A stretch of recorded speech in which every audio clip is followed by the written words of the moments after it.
requiere es que cuando ustedes tengan el AGA, es el análisis de gramos arteriales, ustedes sepan interpretar, sepan qué cosa es acidosa, alcalina, metabólica.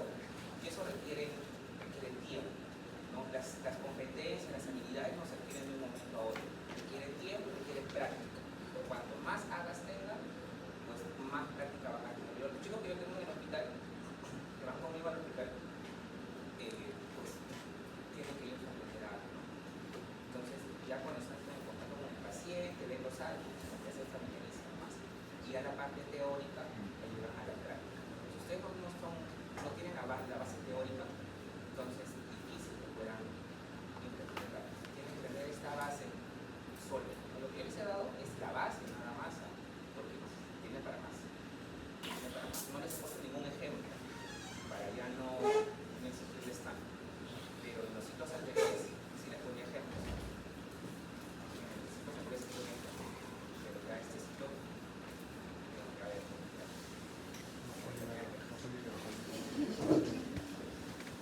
A ver, vamos a hablar ahora del riñón, ¿ya?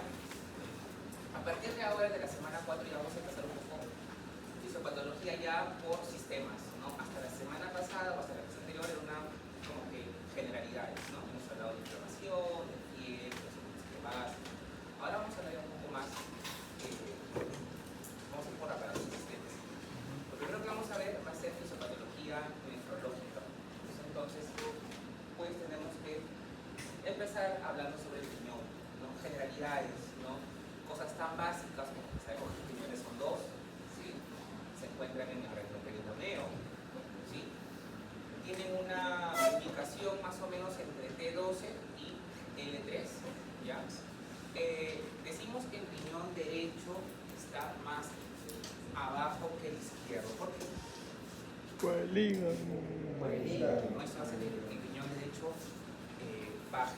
El riñón está cubierto de una cápsula, ¿cómo se llama? Se lo dije al grupo que tiene que quedar conmigo. La cápsula que envuelve el hígado al riñón se llama. La cápsula que envuelve al riñón se llama. Muy bien. ¿Cuánto más o menos pesa un riñón? 140 gramos en el hombre, 120 gramos en la mujer. Medidas es fácil, recuerden, 12, la mitad 6, la mitad 3, ¿no? 12 por 6 por 3. Ya, esa es más o menos la medida del riñón. En la cara interna tenemos el ilio, que vendría a ser arteria renal, vena renal, ¿no? Y uréteres. Y si es que hacemos un corte del riñón, vamos a encontrar que tenemos entre 8 a 18 lóbulos, ¿no? Y cada lóbulo va a tener entre 800.000 y 1.000.000 de nefronas. Hay que multipliquen más o menos cuántas nefronas tendremos. Y entonces, eso es lo que estoy haciendo ahorita, estoy cortando el riñón, ¿sí? Estoy haciendo un corte coronal. Y lo que voy a encontrar es lo que les decía, ¿no? Los lóbulos, ¿ya? Y vamos a encontrar básicamente dos zonas, una zona más externa, que es la corteza, y una zona más interna, que vendría a ser la médula, ¿no? La parte que es la corteza con la médula, vendría a ser todo esto un lóbulo renal. Dijimos que hay entre 8 y 18, acá le han dibujado 1, 2, 3, 4, 5, 6. Bueno, por razones didácticas se le han dibujado básicamente 6. ¿Ya? Ahora, la parte superior de este lóbulo, ¿no? Vendría a ser la pirámide, ¿no? La pirámide renal. Y en la parte más superior, la parte más interna, tenemos lo que conocemos como la papila, ¿no? La papila renal. Ahora, si yo junto varias papilas renales, tendré un cáliz menor, que vendría a hacer esto. La unión de varios cálices menores sería un cáliz mayor, ¿no? Y la unión de varios cálices mayores, la pelvis renal. La pelvis renal, al final lo que va a formar es el uréter. ¿Listo? Eso lo saben de anatomía, o lo deberían de saber. Tengo acá un corte histológico. Dice que en el corte histológico lo que voy a diferenciar yo básicamente van a ser ciertas cosas. En primer lugar, el óvulo, que les acabo de comentar, que vendría a ser básicamente la corteza con la médula. Ya que lo están viendo, miren, corteza y médula, ¿no? Y formarán el cáliz menor. ¿Ya? Eso es histo, que se supone que también lo saben. En cuanto a la irrigación del riñón, tiene una irrigación especial, empezando que el riñón recibe bastante sangre. El libro dice que recibe más o menos el 25% del gasto cardíaco. ¿Listo? Lo que más o menos haría unos 1100 mililitros por minuto. ¿Listo? ¿Ya? Entonces, calculen más o menos al día cuántas veces o cuánta sangre va a circular en el riñón. ¿Por qué? Porque el riñón va a tener la función de limpiar, ¿no? El riñón me va a limpiar la sangre, me va a filtrar las sustancias que no sirven, las va a mandar a la orina, y las sustancias que sí sirven, las va a reabsorber, como por ejemplo el bicarbonato, ya lo vamos a ver hacer. ¿Listo? Pero bueno, hablando un poco sobre la irrigación del pulmón, del riñón, tenemos la aorta, de la aorta sale la arteria renal, ¿no es cierto? La arteria renal derecha, la arteria renal izquierda. Una vez que yo tengo la arteria renal, se va a dividir en arteria segmentaria. ¿Listo? De la arteria segmentaria, luego voy a tener esta arteria que es la interlobar, o sea que va entre los lóbulos. Interlobar. ¿Listo? De la arteria interlobar tendré ahora la arteria arcuata, también llamada arteria arqueada. ¿Listo? Arqueada, arcuata, como quieran llamarlo, es esta. ¿Listo? Y de ahí saldrán unos vasos que son rectos, ¿no? Son estos, que vendrían a ser las arterias interlobulares, ¿no? O interlobares, como quieran decirlo, ¿ya? De las arterias arcuatas salen las arterias interlobares o interlobulares, como quieran. Intralobulares también tienen el nombre. Hay varios nombres, depende de si el libro revisa, ¿ya? Y de la arteria interlobular recién sale la arteriola aferente. ¿Listo? Que es lo que ustedes conocen, ¿no? La arteriola aferente, luego tener el glomérulo, la arteriola eferente, ¿no? La que está recogiendo la sangre, ¿sí? Hasta acá. Y de la arteriola eferente, que es esta, ¿no? Luego vamos a encontrar, como ustedes ven acá, vasos que van junto con el túbulo, con el asa de Henle, ¿no? Van paralelos. ¿Ya? Luego de esto se forman y los capilares, que son estos, y luego la sangre se recoge en sentido opuesto. Tendremos entonces vena interlobular, vena arcuata, vena interlobar y la vena renal, o sea, lo opuesto. ¿Ya? ¿Por qué es importante esto? Básicamente la parte de acá, en la parte central. Porque vean la figurita, va paralelo al asa de Henle.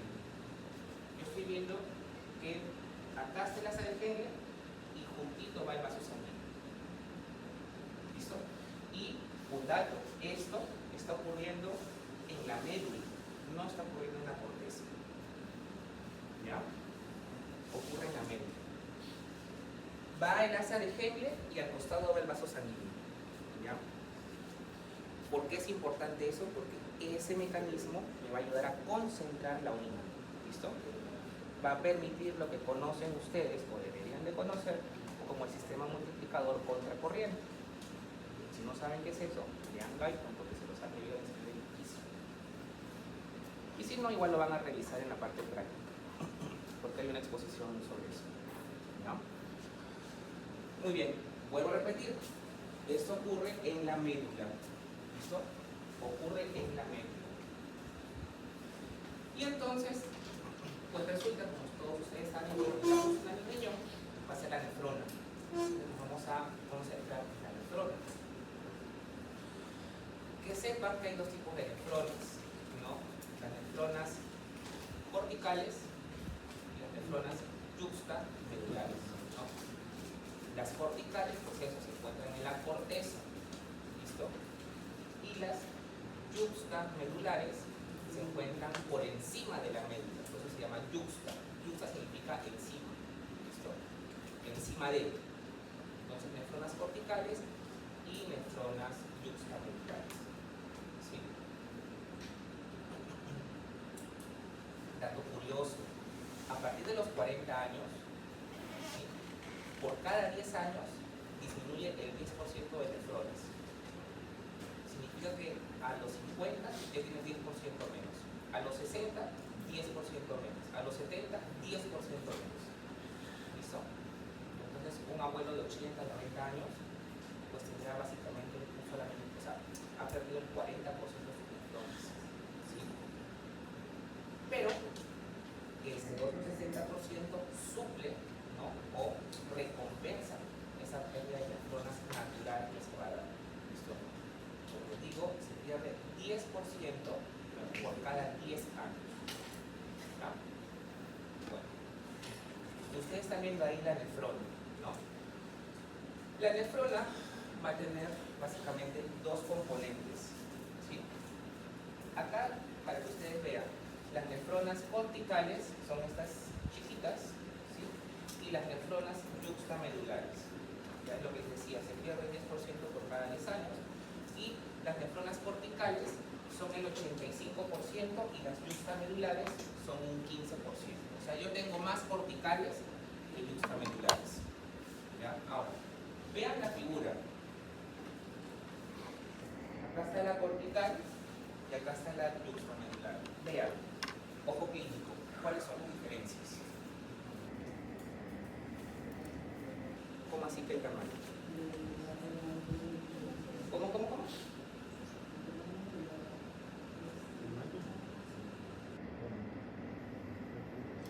Vean la figura, ¿cuál es la diferencia?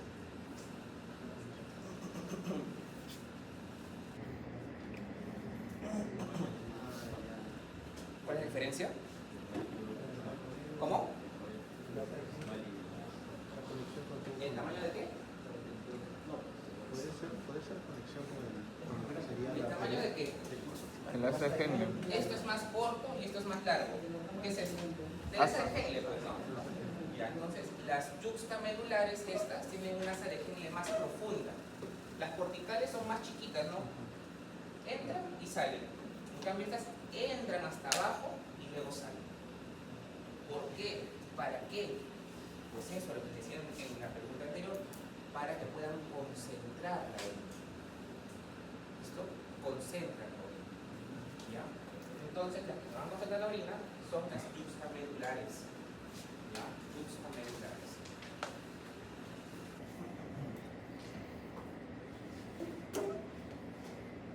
Muy bien, ¿qué más?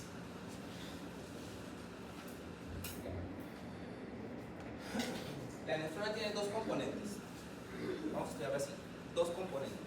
Un componente vascular, y cuando me refiero a vascular me refiero a vasos sanguíneos, ¿sí? Y un componente tubular, túbulos. ¿Ya? Primero, y lo que más me interesa ahorita, es el componente vascular. O sea que la nefrona va a estar formada por vasos sanguíneos. ¿Listo? ¿Cuáles son esos vasos sanguíneos? Pues lo que comentaba, ¿no? La arteriola aferente, el glomérulo y la arteriola eferente. ¿Listo? Ahora, para que tengan una idea de lo que es entonces el glomérulo, ¿no? Teníamos la entrada, que es la aferente, ¿sí? Luego los vasos sanguíneos como que se enredan, ¿sí? Como forman como una pelota de lana. ¿Han visto una madeja de lana? ¿Sí? Toda enredada, el hilo, ya. Lo mismo ocurre acá. Los vasos sanguíneos como que se enredan y luego salen. Eferente. Ese es el glomérulo.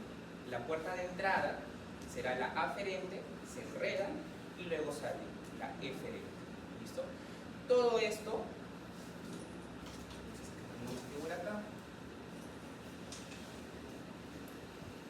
Todo esto está como que tapado por una cápsula que se llama la cápsula de Bowman. ¿Listo? Entonces, vean esta figurita.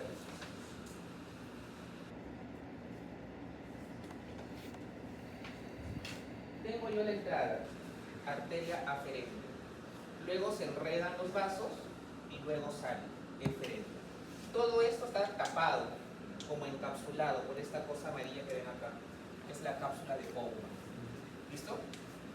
¿Ya? Ahora, vamos más allá. La cápsula de Bowman va a tener dos hojas. Una hoja parietal y una hoja visceral. Lo que ustedes están viendo acá de amarillo, esto es la hoja parietal. ¿Listo? Y lo que están viendo acá, esto de color celeste, es la hoja visceral. ¿Listo? La hoja visceral. En pocas palabras, me interesa más la hoja visceral. ¿Por qué? Porque yo tengo el vaso sanguíneo, que es este, ¿ya? Y la hoja visceral está encima. O sea, este es el vaso sanguíneo y se pone encima la hoja visceral. ¿Listo? Esa hoja visceral cambia de nombre. Ya no la vamos a llamar visceral, la vamos a llamar podocitos. ¿Listo? Podocitos.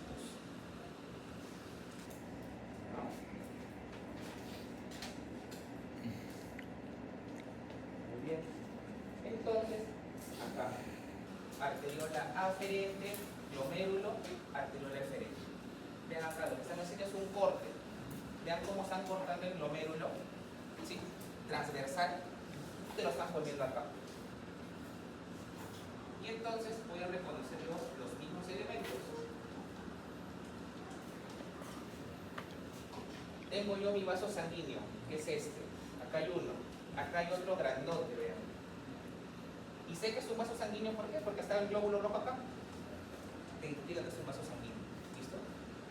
Pero este vaso sanguíneo es un capilar, es particular. ¿Qué le ven al vaso sanguíneo? ¿Qué ven acá? ¿Qué de raro tiene? ¿Qué les llama la atención? Está fenestrado. A mí me llama la atención que tiene esos huecos. Un capilar no debe tener esos huecos, ¿no? Bueno, este sí, este capilar sí tiene y se llama fenestras. Fenestras. Es como un queso que tiene huequitos, ¿no es cierto? Entonces, eso.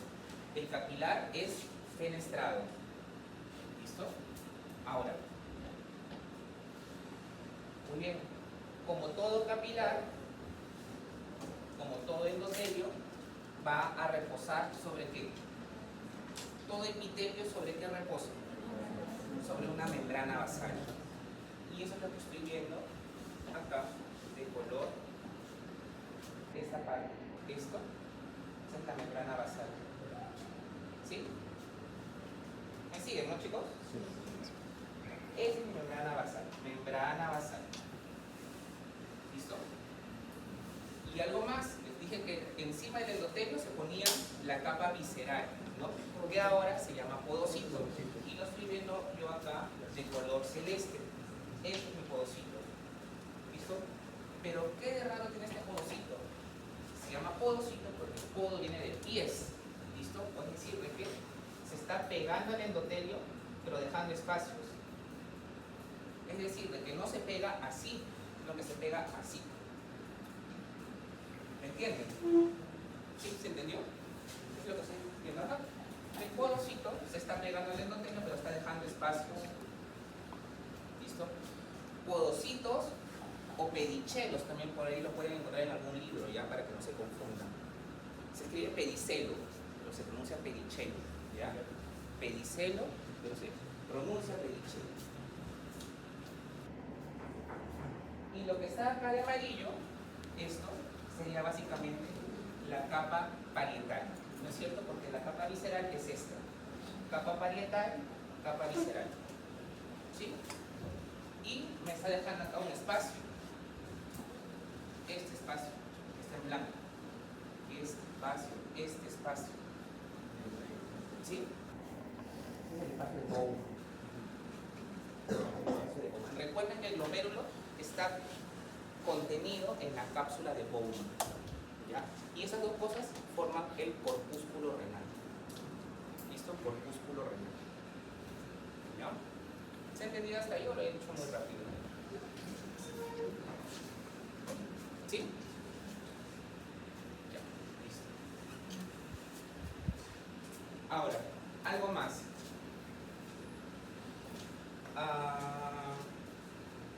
La célula mesángica. El mesangio. ¿Ya? Vean ustedes que el mesangio es un sistema de soporte. ¿Ya? Sostiene al glomérulo. Pero también además de ser un sistema de soporte, tiene un sistema de defensa, un sistema inmune, ¿ya? ¿Por qué? Porque el mesangio va a controlar al endotelio. Vean ustedes que cada endotelio tiene contacto con el mesangio. Por ejemplo, vean este endotelio. Esta parte está, digamos, rodeada por el podocito, ¿no es cierto? Pero esta parte está en contacto con el mesangio. Vean ahora este vaso sanguíneo. Está en contacto con el podocito, pero esta parte está en contacto con el mesangio. Lo mismo este endotelio entra en contacto con el mesangio y este endotelio también entra en contacto con el mesangio. ¿Qué les trato de decir? Que todo el endotelio en algún momento entra en contacto con el mesangio. ¿Sí? Porque el mesangio da soporte y tiene función inmune. ¿Se entendió?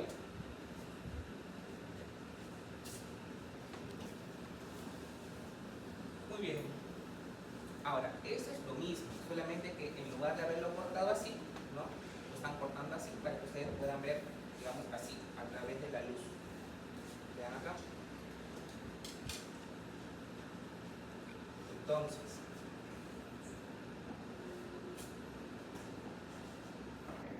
tengo yo mi endotelio, pero este endotelio ya sabemos que tiene fenestras, ¿no? Vean, tiene espacios, ¿sí? Luego tengo yo la membrana basal, que es esta, y finalmente tendré el podocito, ¿verdad? De tal forma que al final va a haber como un espacio, vean, por aquí, por acá, por acá. ¿Sí? ¿Ven ese espacio? Eso se llama la barrera de filtrado glomerular. ¿Listo? La barrera de filtrado glomerular. Por ese espacio que les he dibujado de línea negra, por ahí se van a filtrar las sustancias. Por lo tanto, pregunta, ¿cómo está formada la barrera de filtrado glomerular? Podocitos, capilares y la membrana basal. Son tres los que forman la barrera de filtrado glomerular. ¿Ya? Tres cosas. Entonces, por ahí se va a filtrar el agua, por ahí se va a filtrar la glucosa, por ahí se va a filtrar cualquier sustancia. ¿Listo?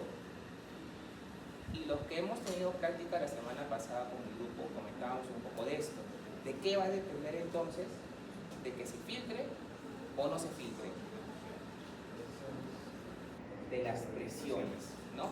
Porque hablábamos la semana pasada que tenemos una presión hidrostática que te bota el agua hacia afuera y una presión oncótica que te jale el agua hacia adentro. Entonces, básicamente se va a filtrar acá por presiones.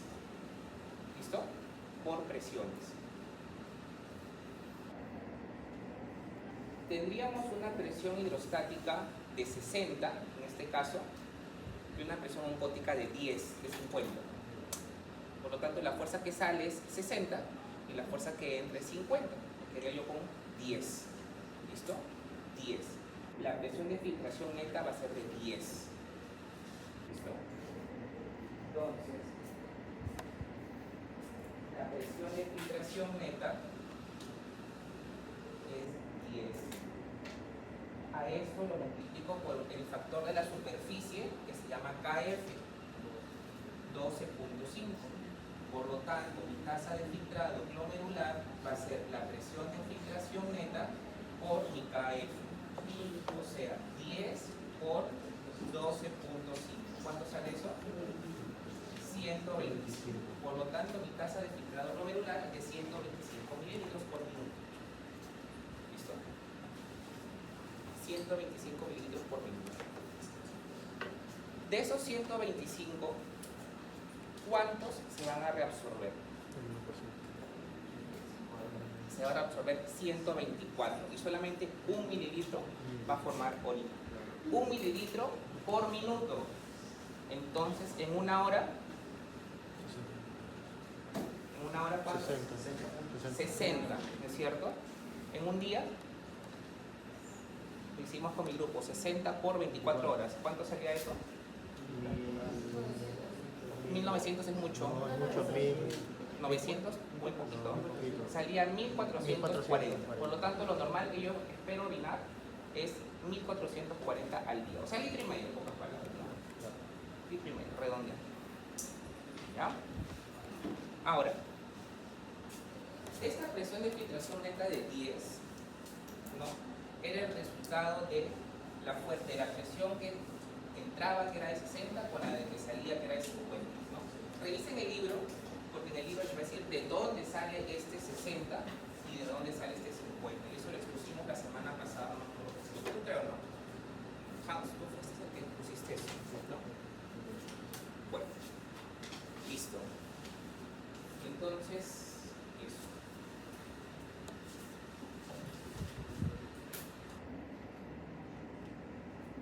Y acá tienen nuevamente la barrera del filtrado glomerular, pero le han hecho un zoom, ¿no? Tenemos el endotelio, que tiene estos huecos, que ya saben que se llaman fenestras. Tenemos la membrana basal, que es esta de color medio celeste, medio azul, ¿no? Y tenemos el podocito, que viene a ser la capa visceral, ¿sí? Y que, como es, vean cómo se encuentra como que se ha pegado, como un pulpo, ¿no? Que se ha puesto así encima, ¿no? Y que emite estos pies o pericheros. Entonces, esa es la barrera del filtrado glomerular. Ahora, se supone que este endotelio, ¿no? Tiene estas fenestras, ¿no? Entonces, y que el podocito también tiene estos espacios que comentábamos. Bueno, ¿qué es lo que ocurre? Que entre cada podocito hay un espacio, y este espacio se mantiene porque hay, como ustedes pueden ver acá, varias proteínas que van a mantener este espacio, esta polaridad. ¿Listo? La más importante va a ser la nefrina. ¿Listo? La nefrina es la que va a hacer que se mantengan esos espacios. ¿Ya?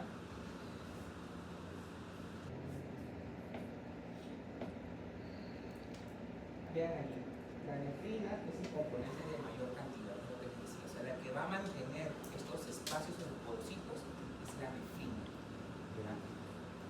Que es una proteína, es una glucoproteína transmembrana.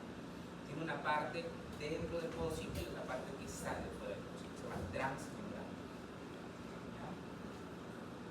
Ahora, la nefrina no es la única, sino que como ustedes pueden ver ahí, va a haber otras proteínas como la podocina y el CD2AP, que lo que ven que dice allí es que fijan la nefrina, o sea, ayudan a la nefrina. Pero la más importante acá es la nefrina. ¿Ya? La nefrina. Ahora, para complicarles un poco más la existencia, vean que la membrana basal, ¿sí?, que era el segundo componente, tiene a su vez tres partes: la rara interna, la lámina densa y la rara externa. Pero todos esos tres forman parte de la membrana basal. ¿Ya? Y por último tenemos el endotelio fenestrado. ¿Ya? Muy bien. Ahora, entonces, como sabemos que la que permite que hayan esos espacios es la nefrina, y que la nefrina es una proteína, entonces, si se acerca una proteína, por ser de cargas similares, se va a repeler, o sea, no la va a dejar pasar.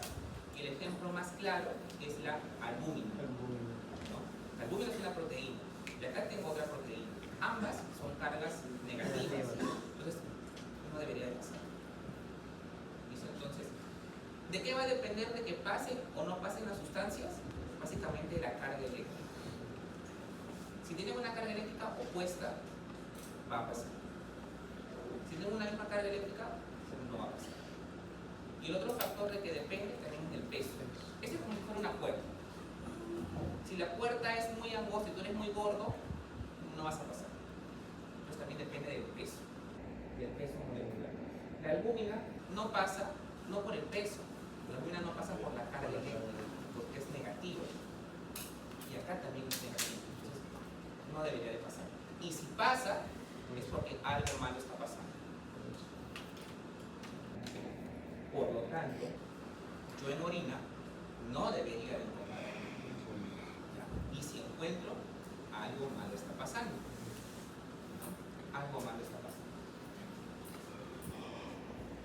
Acá lo mismo, podocito, podocito, canefrina. Vean que es transmembrana, tiene una parte dentro del podocito y otra parte fuera del podocito.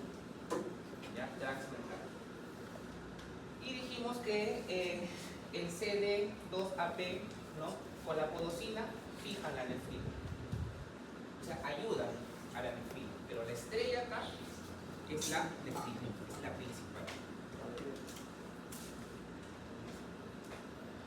Eso es el componente vascular, porque dijimos que la nefrona tenía dos componentes, el componente vascular, o sea, vasos sanguíneos, y el componente tubular. ¿Listo? Entonces ahora vamos a ver el componente tubular, que no me interesa tanto y que ya ustedes lo van a hacer en la parte práctica, y que sí que lo voy a tomar en el examen, pero lo voy a hacer de forma rápida. Componente tubular, cápsula de Bowman, túbulo contorneado proximal, ¿sí?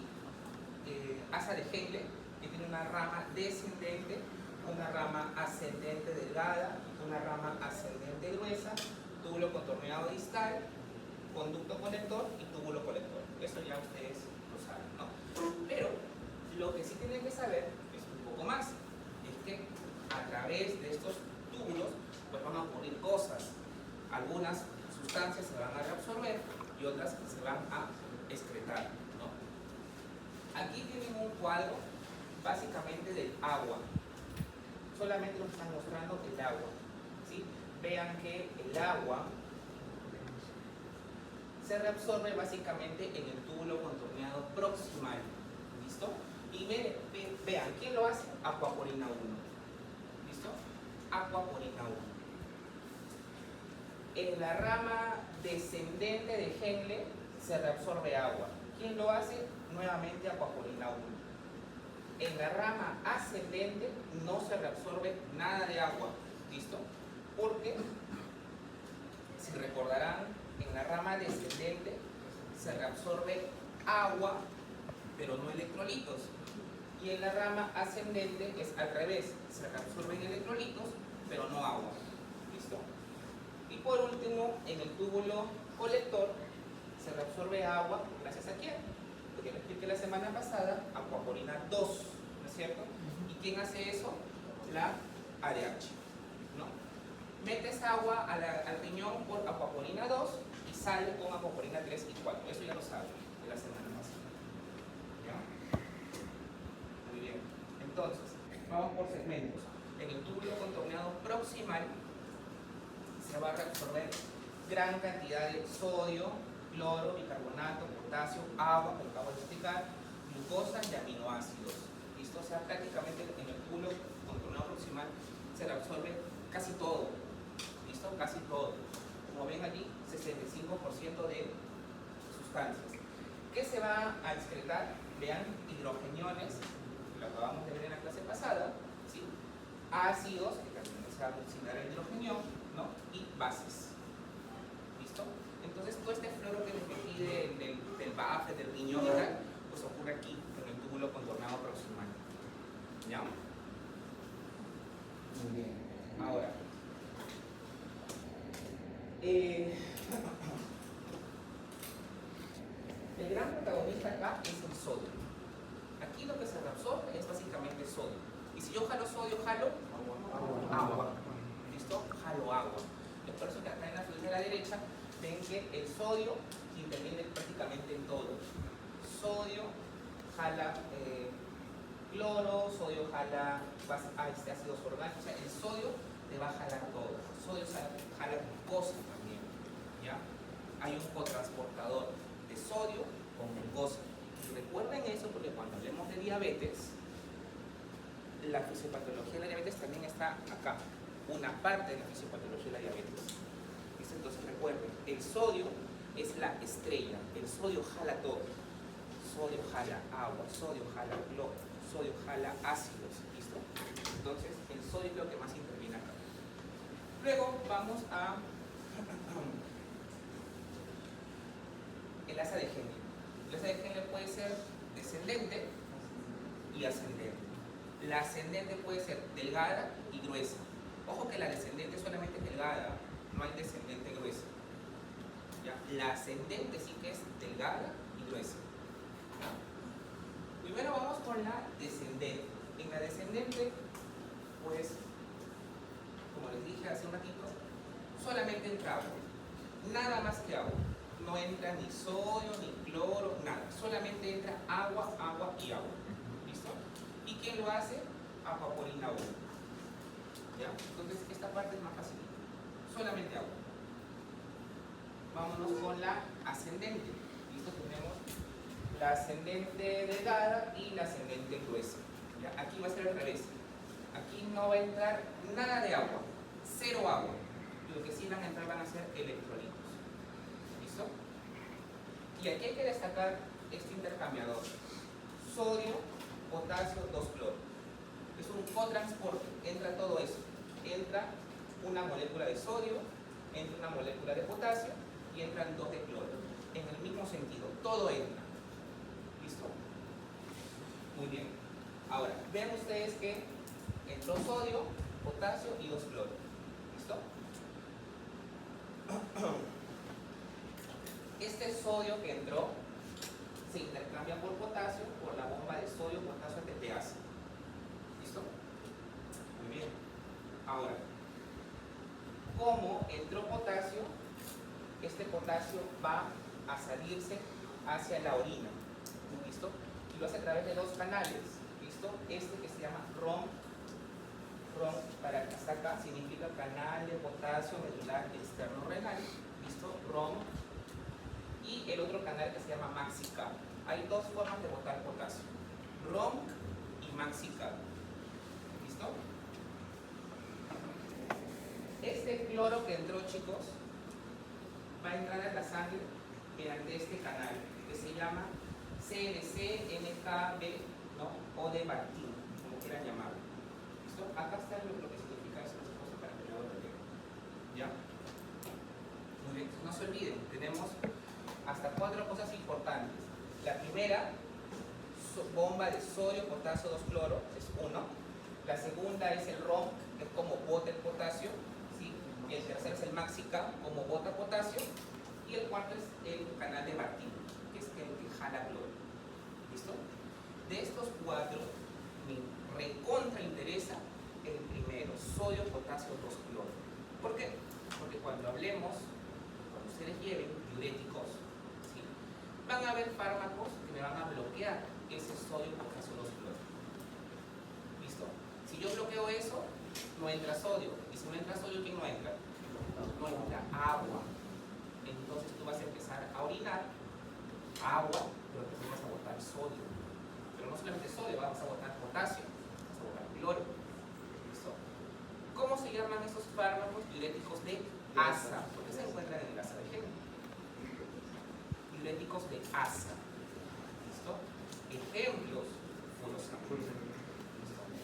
Furosemide. En la parte práctica tenemos un módulo, me parece, de diuréticos. Entonces eso lo tienen que comentar, ¿ya? Porque eso viene en el examen. Estoy tomando un tiempo de explicar cómo funcionan los diuréticos. Luego no quiero quejas. ¿Quedó claro entonces cómo funcionan los diuréticos de asa, no? ¿Sí? Bloquean la bomba de sodio, potasio, 2-cloro. Y se llama de asa porque se encuentran en grasa de Henle. ¿Listo? Muy bien. Ahora,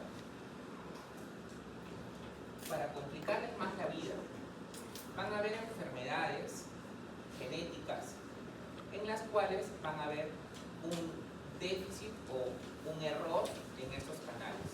Por ejemplo, si me falla esta bomba de sodio, potasio, 2-cloro genético, se va a llamar síndrome de Bartter tipo 1. Un déficit en la bomba de sodio, potasio, 2-cloro. ¿Listo?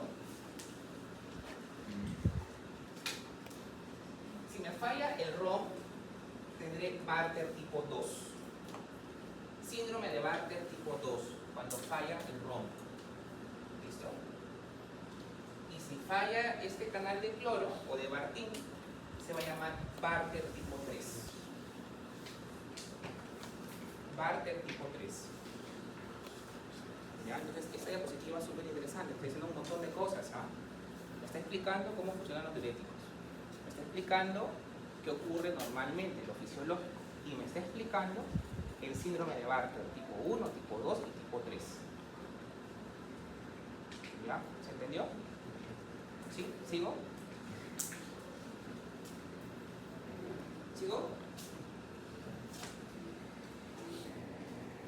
Ahora vámonos al túbulo colector, túbulo contorneado distal.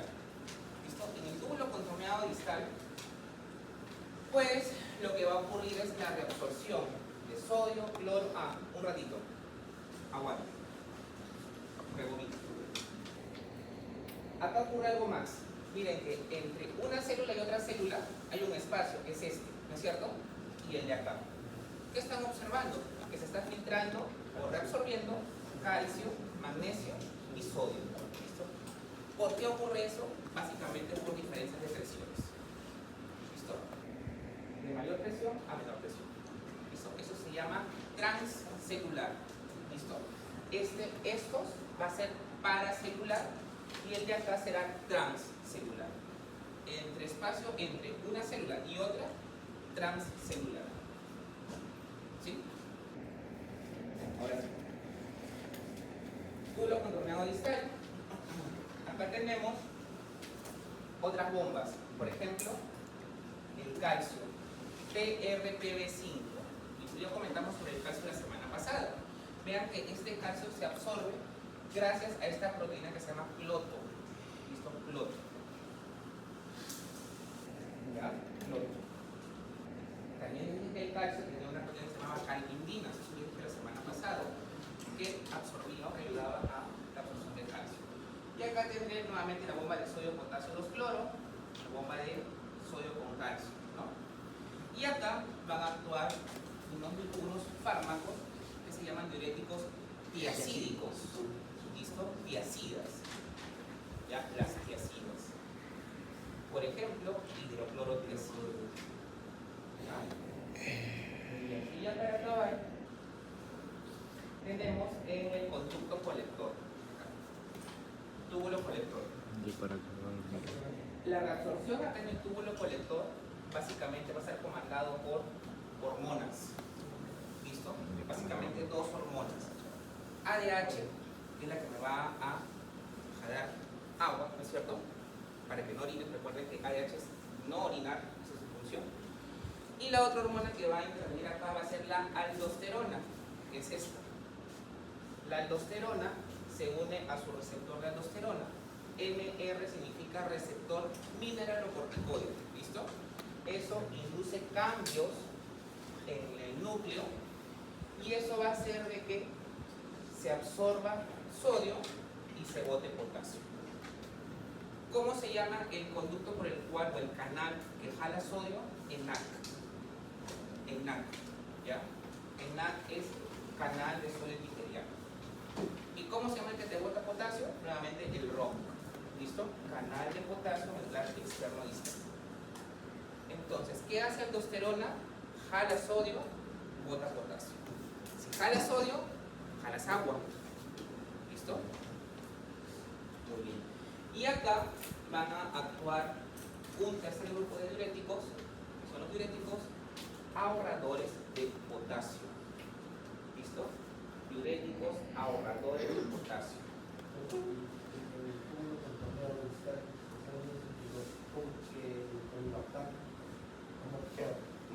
Buena pregunta. Acá tengo los ahorradores de potasio. ¿Listo? Tendré, por ejemplo, espironolactona. ¿Listo? Espironolactona. ¿Ya? ¿Estás olvidando algo?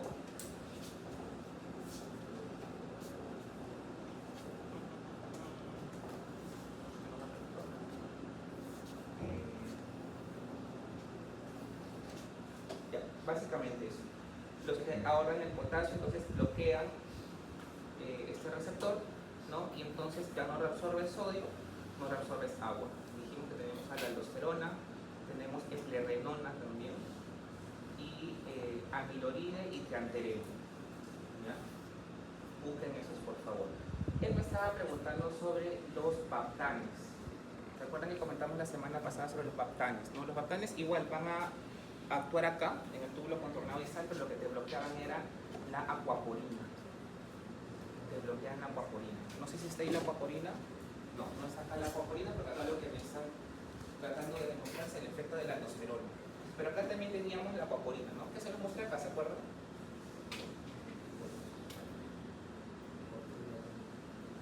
Acá, aquaporina 2.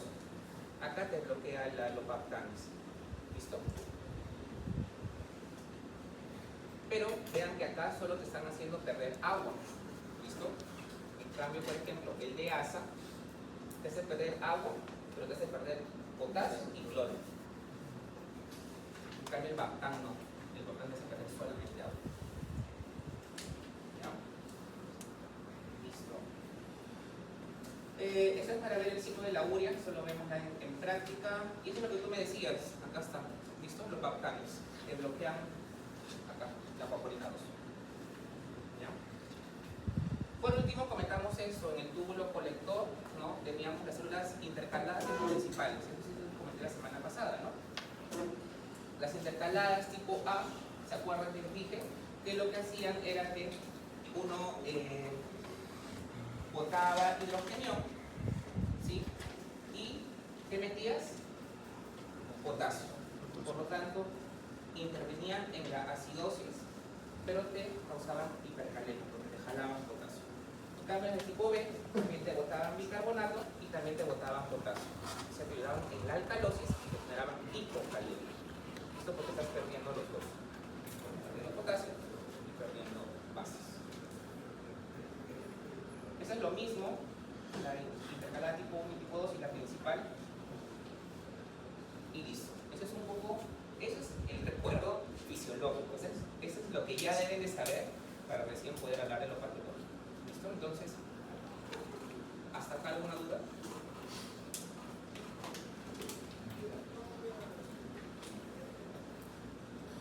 Bueno, y cuando vamos a ver cosas de nefropatías, vamos a enfocarlo así.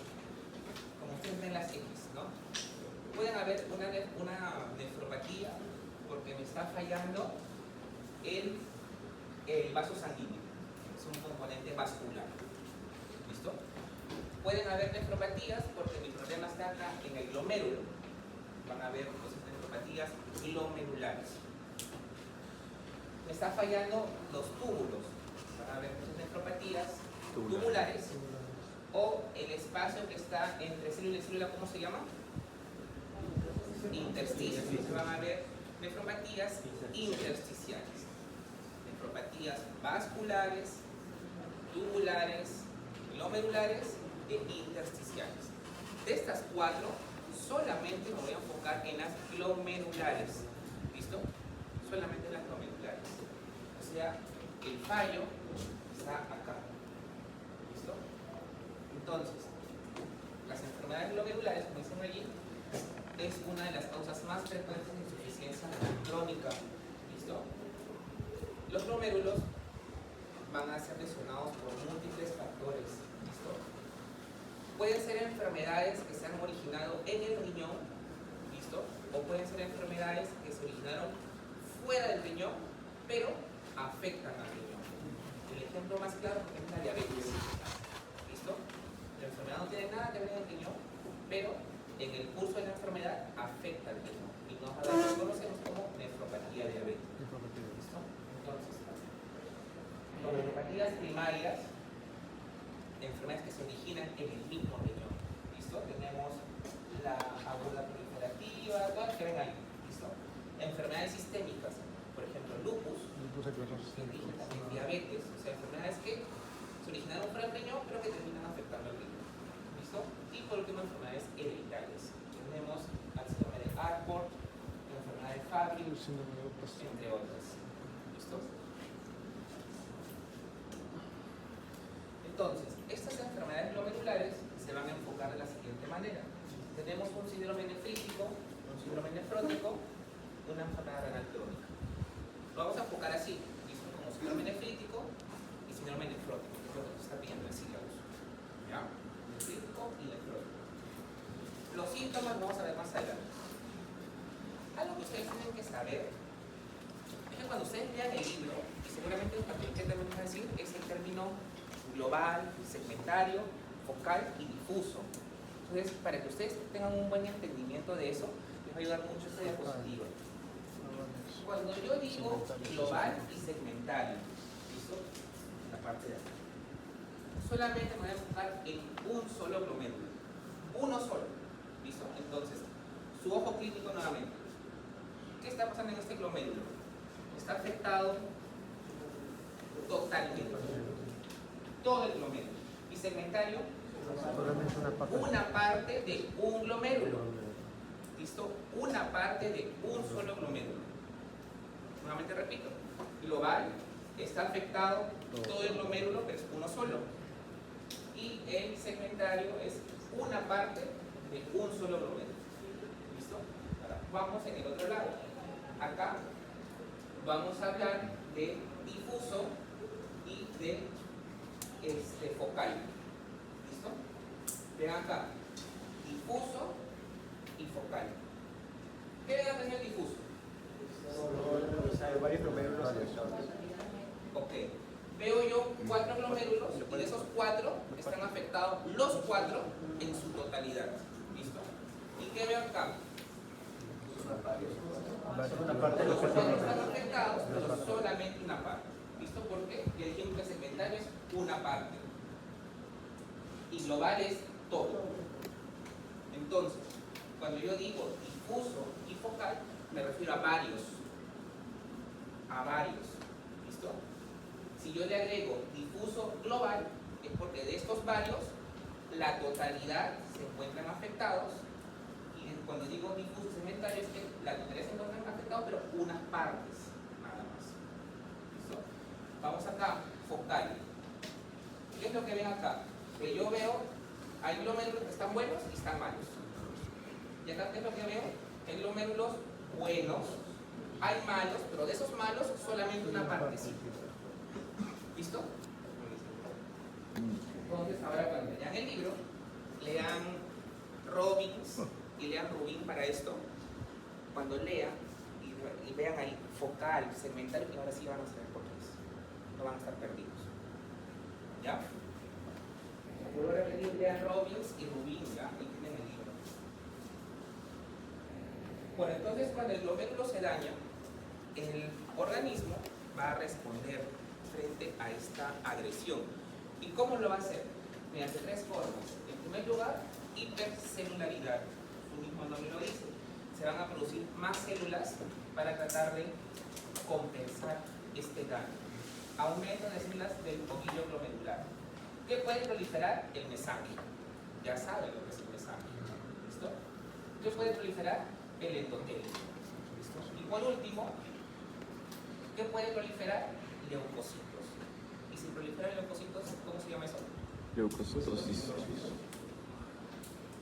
Si proliferan los neutrófilos, ¿cómo se llama eso? Neutrofilia. Clase 1.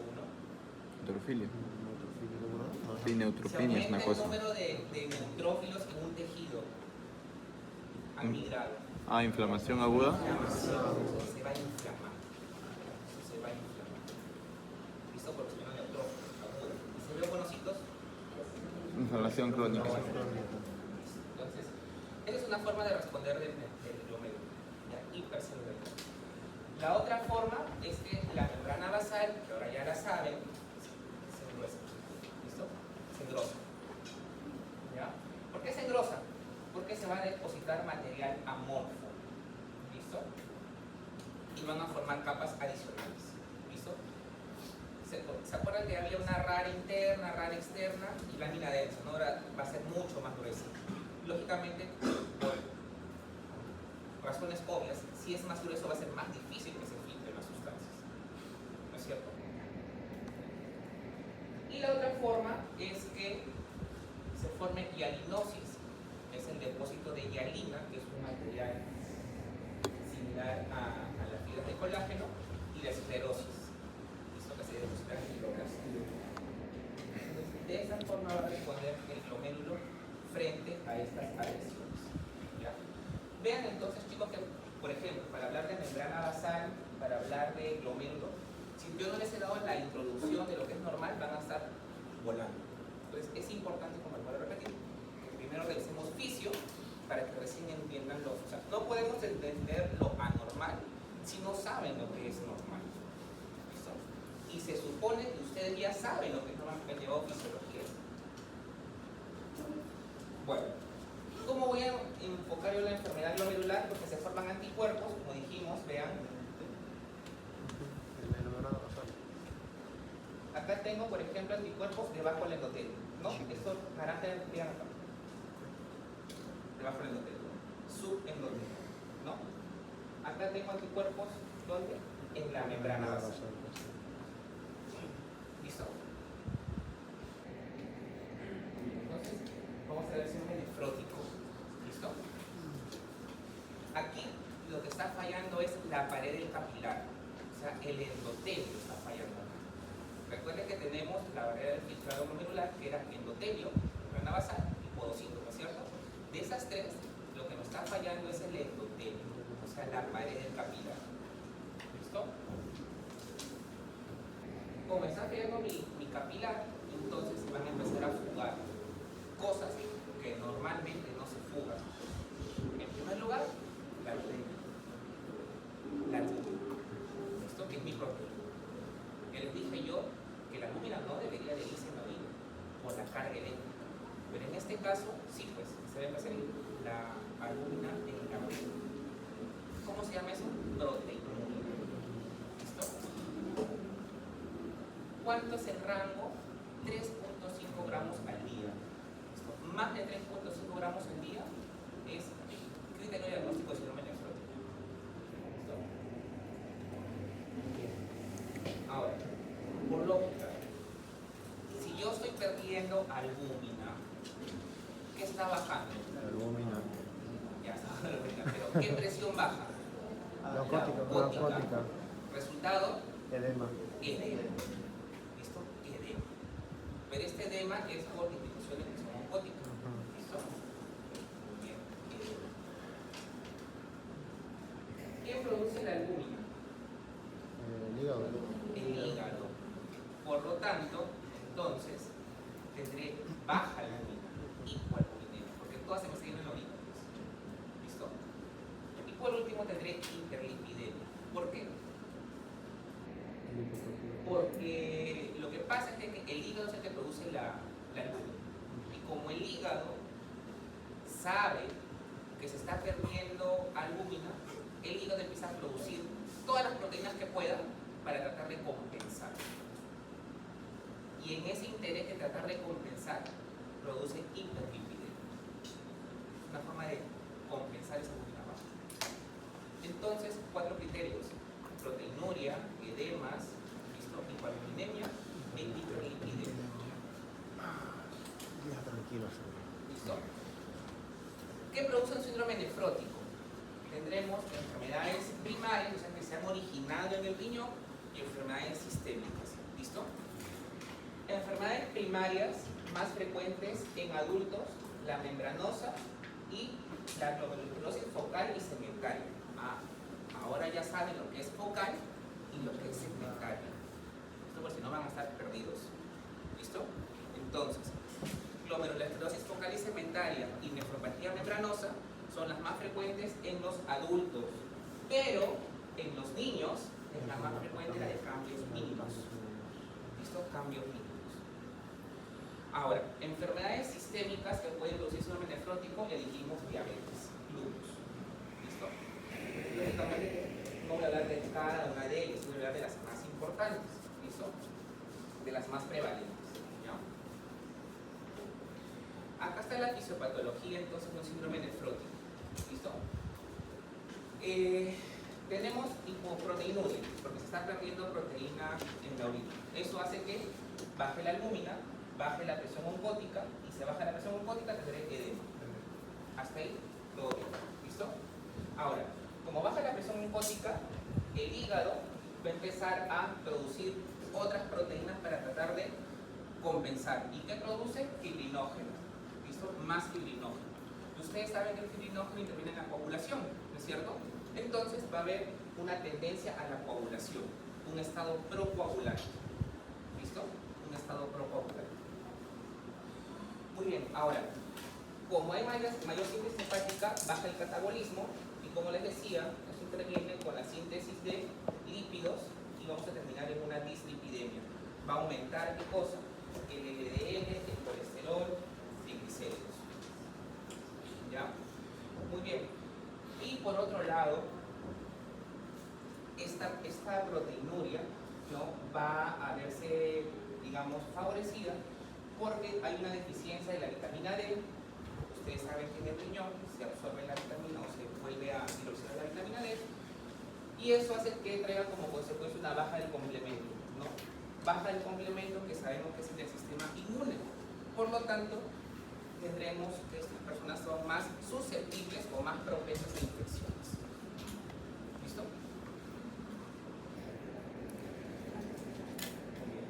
Síntomas, entonces, ¿o qué cuadro clínico tendrá un síndrome nefrótico? Pues ya dijimos, ¿no? Hipoalbuminemia. Le dijimos que tendremos proteinuria más de 3.5 gramos, tendremos edemas, ascitis. ¿Qué cosa es la ascitis? Retención de líquido en la cavidad abdominal. Ok, entonces líquido en el peritoneo, ¿no? Ujú. Anasarca, ¿qué cosa era? Edema generalizado. Edema generalizado. Tendremos hiperlipidemia, aumento de colesterol, LDL, LDL, IDL, ¿listo? Pérdida de complemento, estoy más predispuesto a infecciones. Trombosis, ya les expliqué por qué, porque aumenta el fibrinógeno, y eso es que hay una trombosis en las venas renales y en fibros inferiores. Va a aparecer hipertensión y falla renal aguda. ¿Listo? Entonces les decía que vamos a hablar de las más importantes, ¿ya? La membranosa, ¿sí? En el caso de la membranosa, acá lo que va a haber es un engrosamiento de la pared capilar, o sea, un engrosamiento del endotelio. ¿Por qué se engrosa el endotelio? Porque está acumulado depósitos de inmunoglobulina. ¿Listo? Y como comentábamos, prácticamente 3/4 partes de la electropatía membranosa es primario, o sea, se originó dentro del riñón, ¿no? Y en el resto de casos son consecuencia de alguna enfermedad sistémica. ¿Ya? Vean entonces, acá.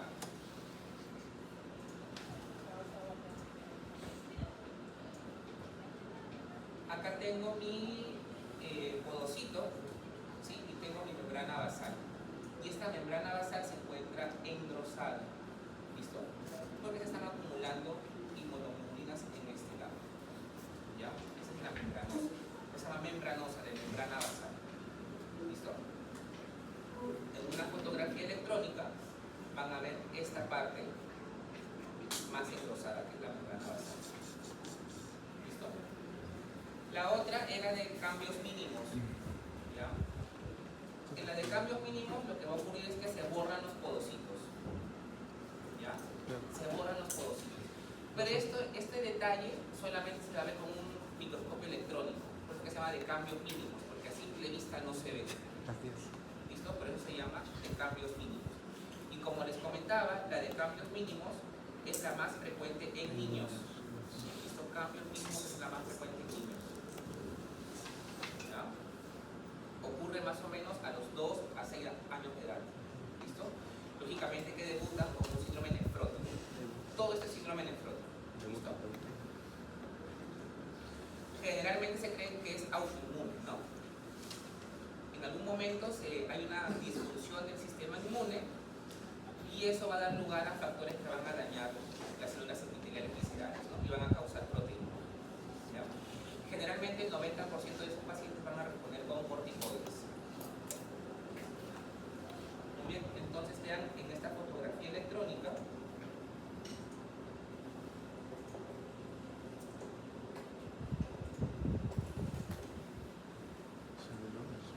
Vean acá la flecha, es que el podocito se encuentra borrado. ¿Listo? O sea, esos pedichelos que les comentaba se han borrado. Entonces, lógicamente que eso va a alterar mi barrera de filtrado molecular.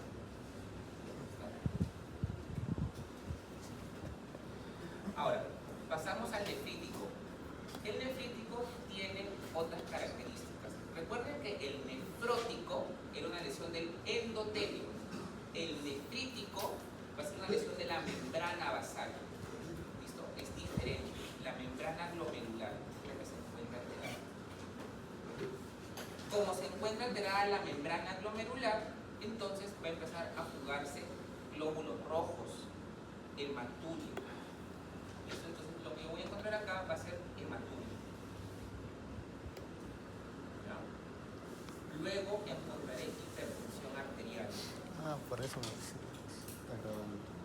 Oligoanuria. ¿Qué significa esto? Oliguria es que orinas poco, anuria es que no orinas nada. Entonces encontraré que orinas poco o nada. ¿Listo? Oligoanuria. Edema, porque también se va a perder proteínas, pero no en el rango nefrótico de más de 3.5, sino que menos. Y proteinuria leve, como les digo, rango no nefrótico. Recuerden, proteinuria de más de 3.5, nefrótico. Proteinuria menos de 3.5, No nefrótico. nefrítico. No nefrótico. Punto de corte es 3.5 gramos al día. ¿Ya? Muy bien. ¿Cuáles son las causas más frecuentes del nefrítico? Vean que son varias. ¿Listo? Y nuevamente las agrupan por edad, ¿no? Por ejemplo, en menores de 15 años, la glomerulonefritis aguda postinfecciosa. Y en adultos, la glomerulonefritis rápidamente progresiva. ¿Ya? Vean que hay un montón de enfermedades. No vamos a hablar de todas. ¿Listo? Enfóquense en las que estoy mencionando. Entonces, la fisiopatología. Hay una inflamación aguda del glomérulo. Eso va a tener como consecuencia, como ya les acabo de decir, un daño en el capilar, ¿no? en la membrana. Y eso va a tener como consecuencia pérdida de glóbulos rojos, hematuria. Se pierde esa carga aniónica, esa carga negativa que tenía la membrana basal, y entonces se va a empezar a jugar la albúmina, proteinuria. ¿Listo? Les dije que una forma de responder del riñón era la hipercelularidad, ¿cierto? Van a haber muchas más células y eso hace que disminuya el filtrado glomerular. Que como les acababa de comentar, el filtrado glomerular era de 125 mililitros por minuto. ¿Listo? Eso hace que orines menos, oliguria. ¿Listo? Y por último, el mesangio se va a contraer. Y eso también va a hacer que orines menos. ¿Listo? Como orinas menos, retienes agua. Y si retienes agua, retienes sodio. Y eso eleva la presión arterial. Hipertensión arterial. ¿Listo? Entonces, un rasgo característico del nefrítico es la hipertensión arterial. ¿No? Bien, y acá vamos a hablar de dos enfermedades más importantes. La glomerulonefritis aguda postinfecciosa y la rápidamente progresiva. ¿Listo? Y con eso ya acabamos. En la glomerulonefritis aguda postinfecciosa, su mismo nombre lo dice, ha ocurrido una infección antes y esta infección hace que formes anticuerpos. Esta se va a dar básicamente en niños, ¿ya? Generalmente entre los 2 hasta los 10 años. Estos niños han tenido un antecedente de haber tenido una infección generalmente respiratoria o en la piel, ¿no? Y después de 2 semanas de esa infección presentan estos síntomas, ¿no? ¿Qué síntomas? Hipertensión, edemas, ¿listo? Ahora, entonces, ¿qué infección puede ser? La más frecuente es por el estreptococo beta hemolítico, ¿ya? Forma una reacción antígeno-anticuerpo, se forma un inmunocomplejo y esto se va a depositar en el capilar, ¿listo? En la membrana basal, como comentaba al inicio, en la membrana glomerular, ¿listo? Como se deposita, baja el filtrado glomerular, tendrás oliguria, ¿no? Baja la presión urinaria de sodio y hay un aumento del espacio extracelular. Eso nos va a dar pues edema e hipertensión. ¿Listo? Entonces, vean esta figura que es bastante interesante, sobre todo la de acá abajo. Vean que este glomérulo se encuentra lleno, ¿no?, de células. Veanlo, no, vean. Voy a dejar acá el glomérulo, que no lo quiero. Este es mi glomérulo. Esto que está de blanquito sería el espacio de bomba, ¿sí? Y todo lo que está acá adentro serían las células que está, acá yo veo, por ejemplo, neutrófilos, ¿no? Veo infiltrado inflamatorio acá. Vean acá, yo no veo eso. Acá está con infiltrado inflamatorio. ¿Listo? Hay una proliferación, hay una hipercelularidad, que es lo que les comentaba al principio. ¿Listo? Una hipercelularidad.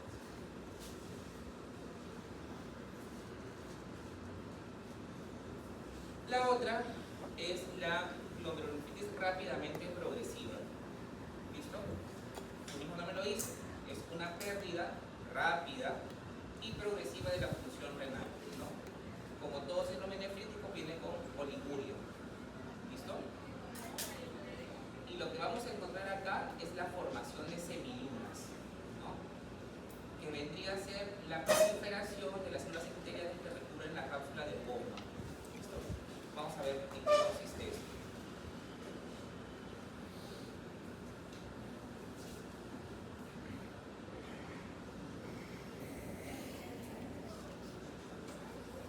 Nuevamente tengo yo acá el nomédulo, ¿sí? Sería esta la cápsula de Bowman, lo que acabo de colocar en un círculo, ¿no? Acá tendría mi glomérulo, ¿no? Pero vean que este espacio, este es una semiluna, porque este es el espacio de Bowman, que no debería de haber nada, ahora se encuentra completamente ocupada por células. ¿Ya? Si no se acuerdan, vean acá. Este es el espacio de Bowman, lo ven blanquito, ¿no es cierto? Ahora, acá no hay espacio de Bowman, se encuentra completamente ocupado.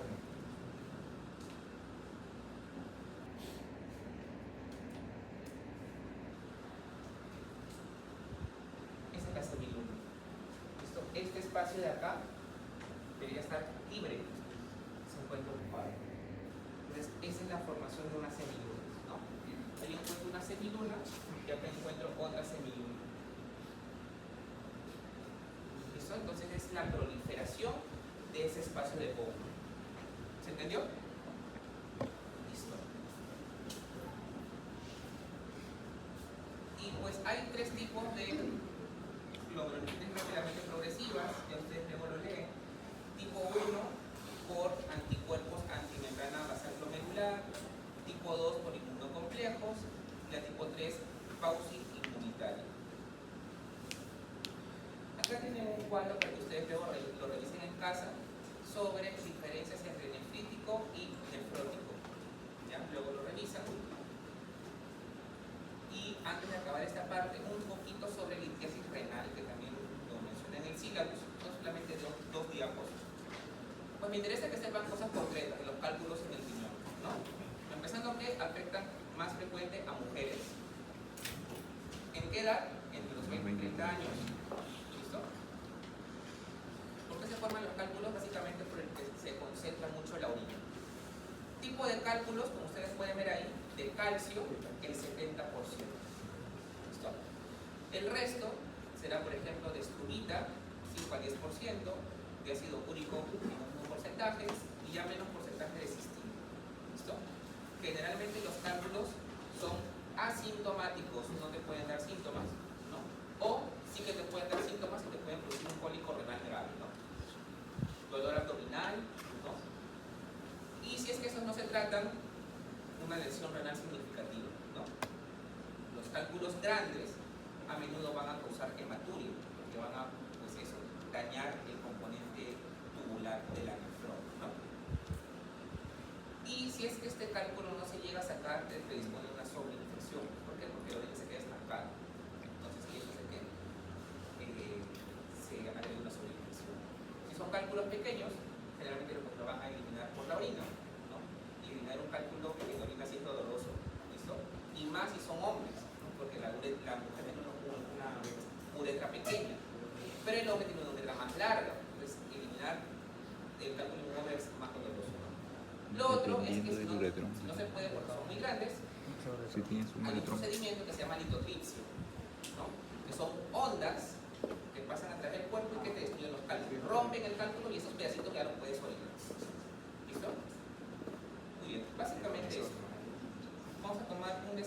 ¿Tienen dudas? ¿Preguntas? No, sí. ¿Nada? Listo. 5 minutos y entramos a la última parte de la clase. ¿Ya?